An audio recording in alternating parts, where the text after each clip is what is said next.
महाराष्ट्र के प्रदेश Congress committee के द्वारा हर revenue district में कांग्रेस कार्यकर्ताओं से बातचीत करने के लिए हमने एक प्रोग्राम के आयोजित किया था। आप तो याद है कि हमने पहले लातूर से शुरू किया, कल नांदेड़ है, आज औरंगाबाद है। इस पे एक जरूर मैं बताना चाहता हूं, महाराष्ट्र की सरकार किसान विरोधी सरकार है। किसानों की समस्याओं को हल करने के लिए कोई काम नहीं कर रहे।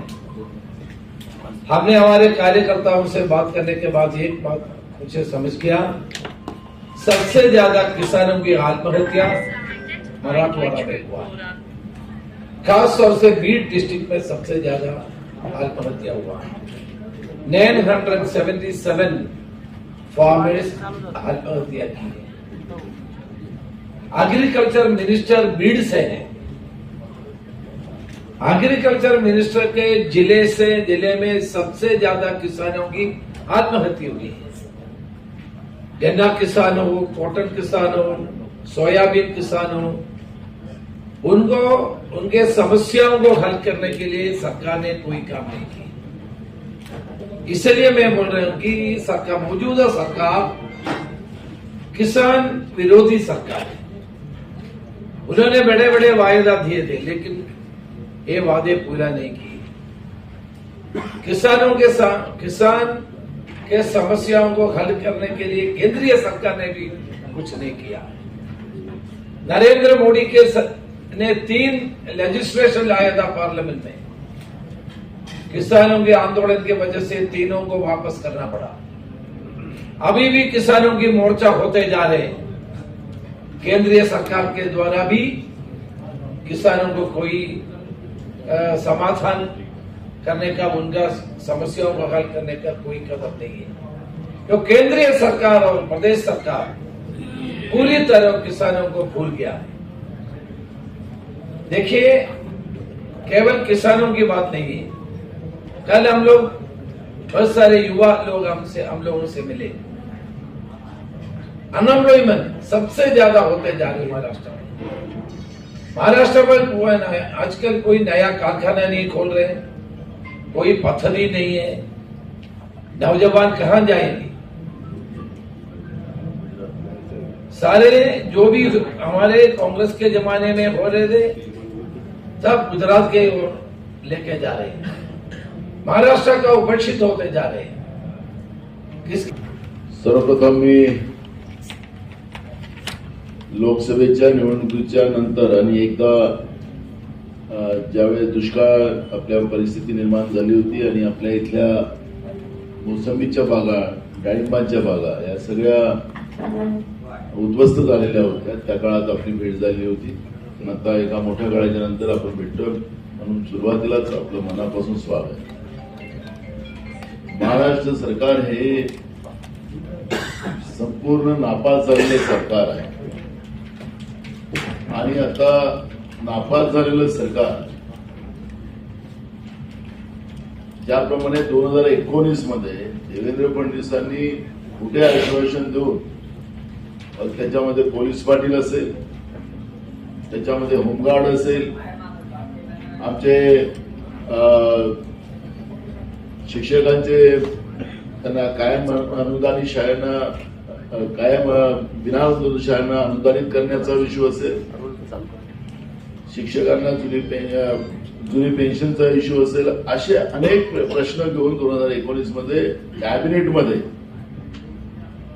खोट्या पद्धतीनं कॅबिनेट दाखवून की आम्ही तुम्हाला मदत करतोय अशा पद्धतीचं चित्र त्यांनी निर्माण केलेलं होतं आणि त्या आधारावर 2019 मध्ये या महायुतीने मतदान घेतलेलं होतं. आमचं जेव्हा सरकार आलं, त्या सरकारमध्ये जेव्हा पोलीस पाटलांच्या त्यांच्या मानधनाचा प्रश्न असेल, होमगार्डांच्या मानधनाचा प्रश्न असेल, शिक्षकांचे प्रश्न असतील, या सगळ्या प्रश्नावर सरकारने कुठलंही बजेट प्रोव्हिजन न करता त्यांनी कॅबिनेटमध्ये सुद्धा खोटं बोलण्याचं पाप या फडणवीसच्या सरकारने, आताच्या महायुतीच्या सरकारने त्या काळात केलेलं होतं. आता त्यांना जे काही सर्वे येत आहे त्या सर्वेच्या माध्यमातून एक गोष्ट स्पष्ट होत आहे की महाराष्ट्रातलं महायुतीचं सरकार 100 आकड्याच्या खाली, 100 आकडा पण पार करणार नाही, त्याच्या खाली येण्याची स्थिती आता निर्माण झालेली आहे. आणि त्या भीतीपोटी पुन्हा एक महिना निवडणुका वाढवून या पद्धतीचे काही खोटे कॅबिनेटमध्ये काही निर्णय करता येतील का, हा एक अयशस्वी प्रयत्न महायुतीचं सरकार महाराष्ट्रामध्ये करू इच्छिते आहे, अशा पद्धतीची माहिती आमच्याजवळ आहे. म्हणजे वेळेवर निवडणुका होण्यापेक्षा मग तिला पुन्हा एक महिना भेटला तर मग पुन्हा काहीतरी खोटं कर्जमाफी करतील शेतकऱ्यांची. सरकारच्या तिजोरीत आज एक पैसा नाही. 10 लाख कोटीचं कर्ज ऑलरेडी महाराष्ट्राच्या जनतेवर यांनी लादून ठेवलेलं आहे. कर्जरूपी डोंगर एवढं मोठं आहे की आज जन्माला आलेला बाळाला सुद्धा 70,000 रुपये त्याच्यावर कर्ज त्याच्या अंगावर राहील, अशी परिस्थिती आज आहे. केंद्र सरकार वेगळं कर्ज करते, राज्य सरकार मोठ्या प्रमाणात कर्ज करते आणि या सगळ्या परिस्थितीमध्ये जनतेवर कर्ज लादून एक महागाई जी मोठ्या प्रमाणात निर्माण केलेली आहे, त्या महागाईच्या आगीमध्ये जनता जळते आहे हे आपल्याला स्पष्ट कळत आहे. आता हे कर्ज कशासाठी घेतात, त्याचं एक सगळ्यात उत्तम उदाहरण समृद्धी मार्ग हा सगळ्यात उत्तम उदाहरण आपल्या बाजूचं आहे, म्हणून त्याच्यावरच बोलतो. आता त्याच्यामध्ये जवळपास 1 लाख कोटीच्या वरचं कर्ज आणि अजूनी कर्ज घेणं काम चालूच आहे. याचं सापासारखं लांब करण्याचं काम यांचं सुरू आहे. समृद्धी कोणाची झाली, मी काल पण बोललो, आज पण बोलतो की समृद्धी खऱ्या अर्थानं सत्तेमध्ये बसलेल्या नेत्यांची समृद्धी झाली, पण जनतेला या समृद्धी मार्गावरून अनेक लोकांना जीव गमवावा लागला. अनेक लोकांना त्या ठिकाणी आजही हॉस्पिटलमध्ये अपंगत्वाचा सहारा घेऊन लोक जगतात, असं चित्र आज आपण समृद्धी मार्गावर पाहतो आहे. भ्रष्टाचाराचं प्रमाण एवढं आहे की या रस्त्याचं जी काही कॅपॅसिटी होती, म्हणजे त्याला किती वर्ष तो रस्ता एकदम सुरक्षित राहील, त्याला यांनी 20 वर्ष सांगितलं, पण आम्हाला जेव्हा रिपोर्ट सांगितली की याला मिनिमम 40 वर्ष या रस्त्याला काही होणार नाही, अशा पद्धतीची भूमिका आम्हाला मांडली गेलेली होती.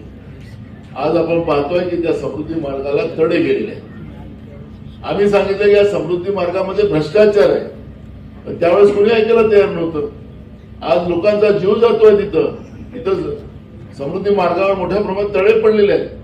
अशा पद्धतीचं कर्ज घेऊन आम्ही विकास करतो हे दाखवण्याचा एक अयशस्वी प्रयत्न त्या ठिकाणी केला जातो. आता एक शक्ती मार्ग नागपूर ते गोवा करण्याचं त्यांचं काम सुरू आहे.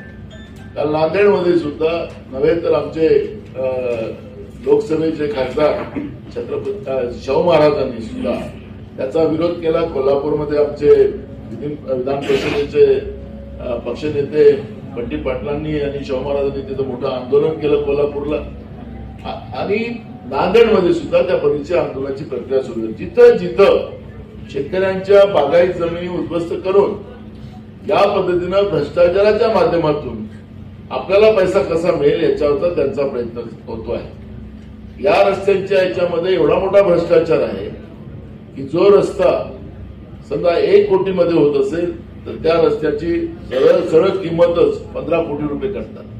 इतका फरक असतो त्याच्यामध्ये. मी अंदाजाने तुम्हाला सांगितलं म्हणजे किती मोठं कमिशन. म्हणजे आता तर हे 3 तोंडाचं जे सरकार महाराष्ट्रात आहे, तर कालपर्यंत आम्ही जेसीबीच ऐकत होतो, आता हे पोकलाने होऊन तिकडे निघतात आणि राज्याच्या